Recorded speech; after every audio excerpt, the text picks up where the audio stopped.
Chapter 46. What was I thinking? I was determined to finish my nursing degree and become an RN. Maybe it was one of those things on my bucket list.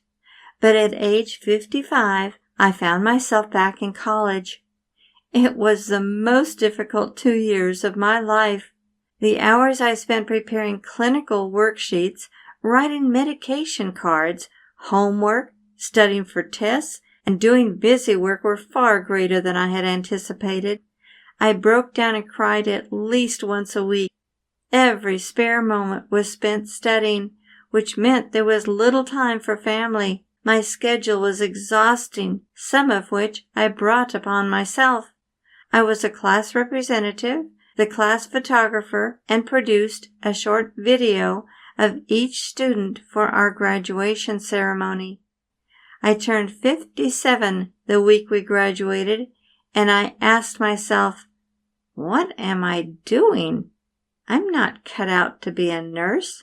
Nursing required structured charting, a methodical routine, an organized work area, and the ability to immediately follow orders. Those were not my strong points. My first assignment was working in the cardiac unit, which was so stressful I nearly became a patient there myself. I didn't have a choice. It was the only area open to new graduates. We worked nights, 12-hour shifts, 3 days a week. I wondered when I would be able to transfer out.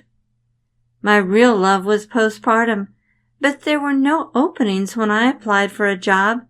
I was told nurses seldom left that area, so it could be years before a position was available. After 6 months, I was feeling fairly confident.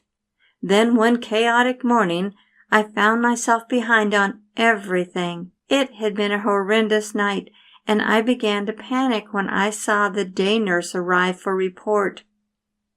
It was 6:30 a.m., and I was still passing out my morning meds. The doctors were asking the night shift about their patients, and I hadn't even charted on a couple of them. I knew I still had at least an hour or more of recording to do as well. Suddenly, a transport team arrived and told me radiology was waiting for my patient. It wasn't even on my schedule. When they asked if his paperwork was in order, I burst into tears.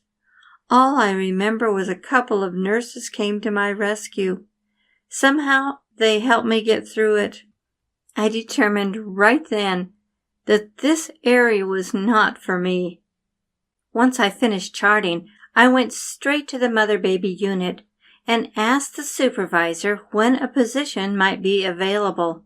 She looked surprised and said I had good timing. A position would be available soon. She said I would be a good fit as she handed me an application. Isn't that just like the Lord? I thought if my night had gone well, I wouldn't have stopped to ask about a job.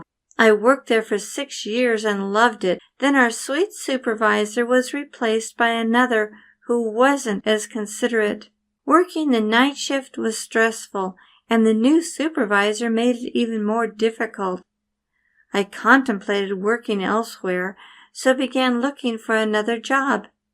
A friend recommended I apply online for an RN position with the county in the public health department.